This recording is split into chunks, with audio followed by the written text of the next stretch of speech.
Oh, well, g'day, Ray. How you going? I'm well, I'm well. Here we're going to squeeze in another one before you go to Bali. Yeah, I thought before I head off, I thought we could just have another chat. I know the viewers are keen to hear more about what we have to say, so I just thought maybe it was time to start talking a bit about content creation. I know that's something we have covered previously. I think in the very first episode we touched upon that. I just wanted to mention the importance of content creation, but equally as important is distribution of that content. So it's one thing to create it, and we're doing this as a video recording, but then we can actually turn it into other forms of content. Now, what have you been doing so far with these?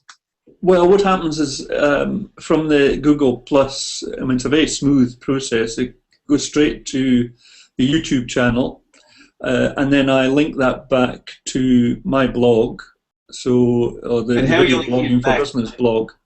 So how are Sorry? you linking that back? Are you're Uh, just embedding the code onto a page? Is that right? yes, what happens is once the video automatically is uploaded to the YouTube channel, then there's a code there on that channel that allows you can embed that video anywhere.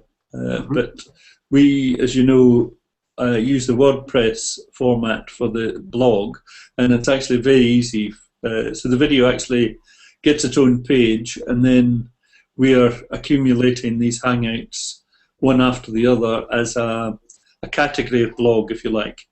So So the what process is very straightforward.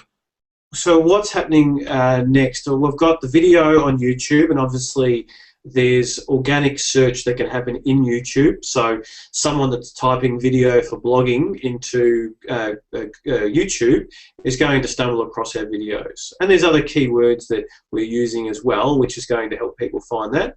Yeah. We've put it onto your blog, which is videobloggingforbusiness.com. And you've written some content to go along with the video as well. So that's got some organic search for the search engines.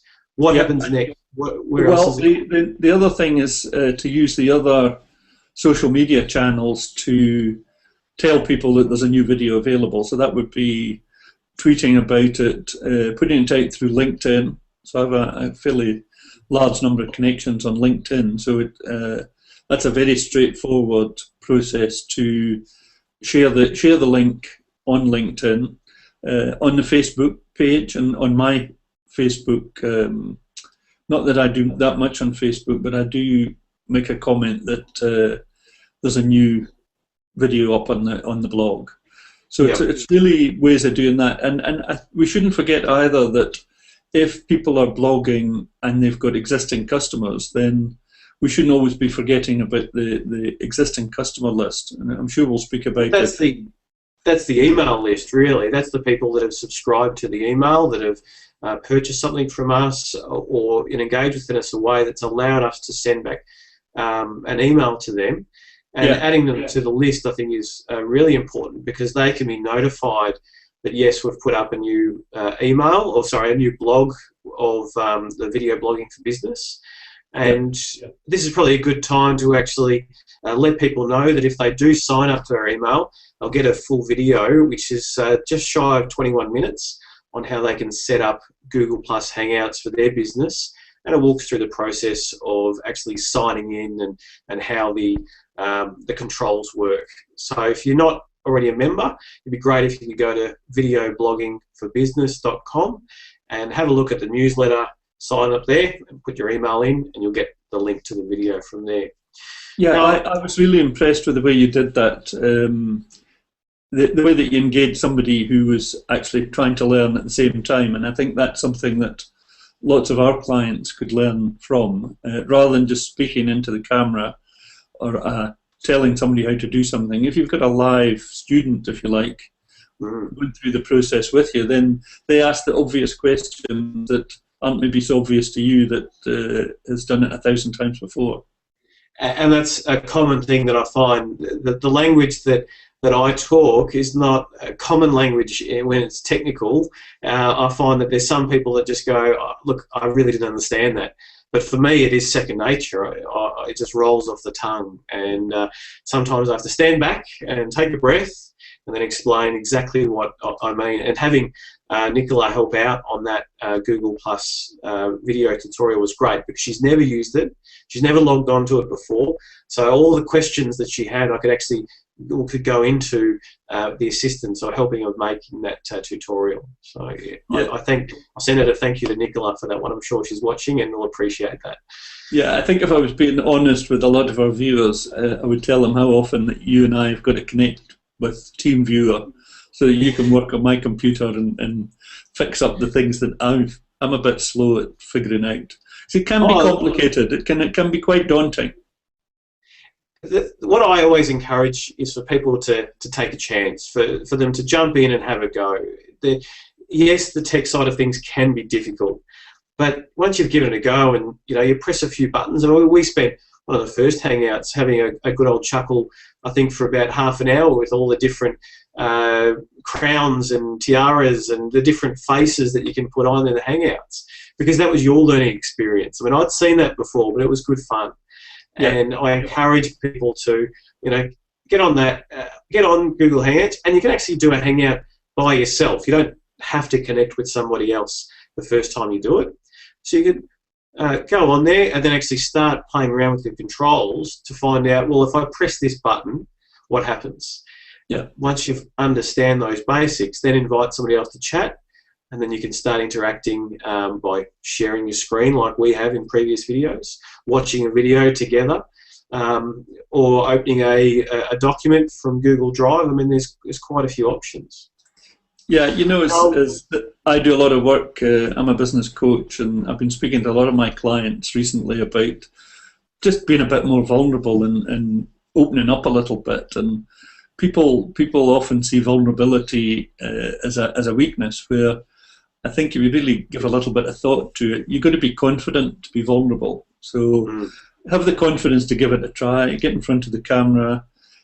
We've all got to start somewhere, and I think video is going to be such a big part of all our lives going forward that if we don't just take the first step and have a little bit of courage to give it a go, then danger is that the individual and maybe even the business will be left behind. I agree. I do agree. But I want to also say that there's a lot of people that may not use a lot of video, watch a lot of video. So I think that we also need to cater, if you're looking at this as a marketing channel, I think we need to cater for the people that want to hear what we have to talk about, but are not necessarily watching it through YouTube or via the website. So one of the things that we'll actually be doing very soon is putting this Hangout through iTunes. And what that means is we'll allow this as a downloadable MP3 or a downloadable audio file, so that people can either watch it on YouTube or they could download it to their phones and listen on the go. The downside to that being they're not going to see the screen shares that we do, but I think they'll still be able to listen to what we talk about and still get a good picture of the message that we're trying to communicate. Yeah. Could you maybe briefly go through how that would work?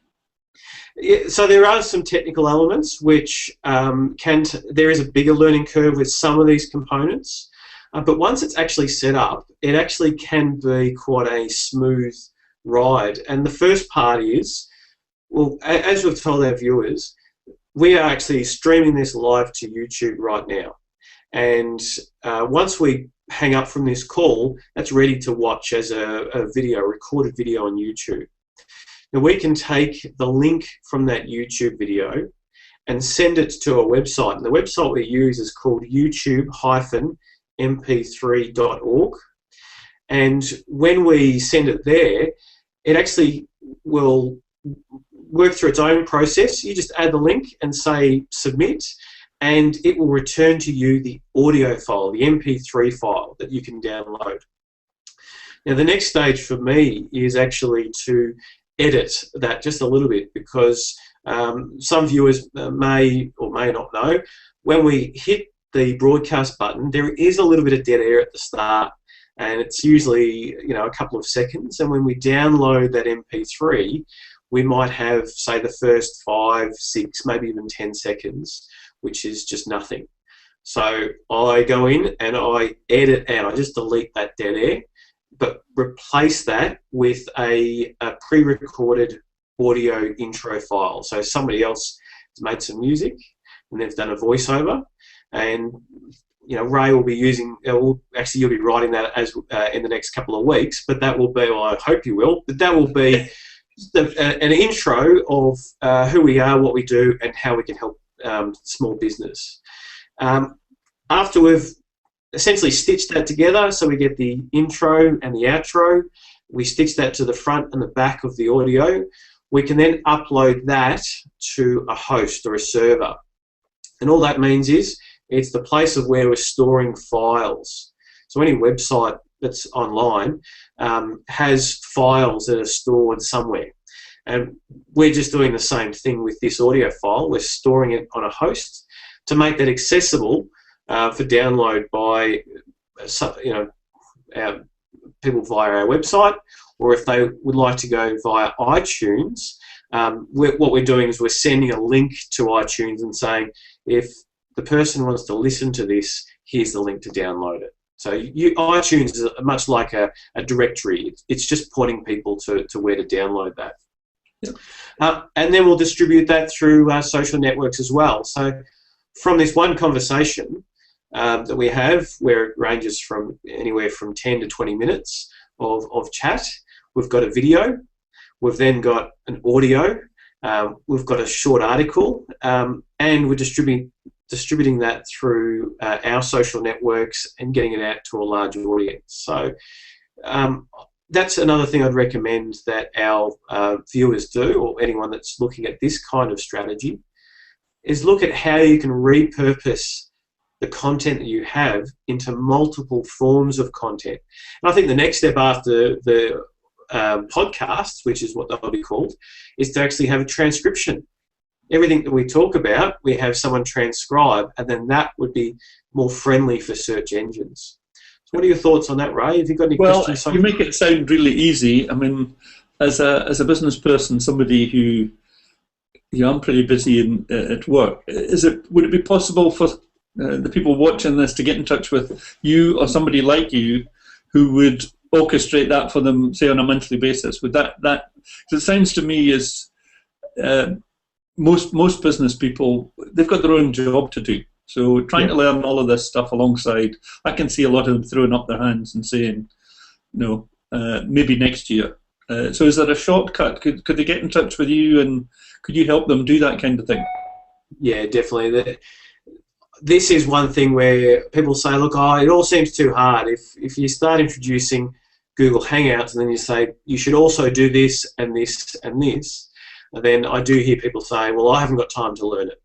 And I've seen that. I've worked with a number of people that have said, look, I just don't have the time. So yes, we do offer a setup, and we can get you everything. The Google Plus Hangout account, the YouTube setup, the iTunes setup, where to store all the files, and walk through that process and carry your hand along the way. So all you need to do is call somebody on Google Plus or Google Hangouts, press the broadcast button, and then we can take care of the rest. Great. Sounds good. Well, now, the easiest way to do that, I was just going to say, the easiest way to do that is to subscribe at videobloggingforbusiness.com via the newsletter there, because we actually will let our members know, our email members know, all the exact offers and details there. Perfect. Well, I'm conscious that we're holding you back from Bali, so we better let you go. And I'm going to catch a plane soon, so yes, I might have to. You better come back with a good tan. I'll speak to you later, John. Thanks, Ray. I'll speak to you soon. Bye.